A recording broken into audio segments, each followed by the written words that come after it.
Rajkot TRB game ઝોનને પહેલી પૂર્ણતિથિ કોંગ્રેસ દ્વારા કેન્ડલ પ્રગટાવી શ્રદ્ધાંજલિ આપવામાં આવી। Report by Sandeep Chavda, Rajkot.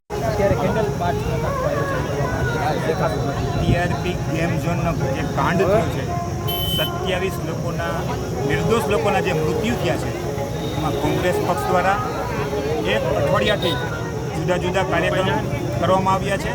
આ સરકારનું કાન સાંભળવા માટે કરવામાં આવ્યો છે।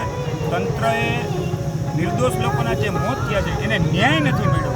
ન્યાય માટે આજે કોંગ્રેસ પક્ષે કેન્ડલ માર્ચનો કાર્યક્રમ કરવામાં આવ્યો છે। આવનારા દિવસોની અંદર આ નિર્ભર તંત્ર નહીં સાંભળે તો ફરીથી રજૂઆત કરવામાં આવશે।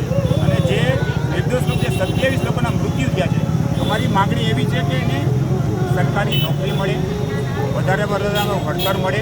આ ભરણીકાંડ જોવો, સુરતકાંડ જે થયું છે ત્યાં પણ વધારાનું વળતર આપવામાં આવ્યું છે।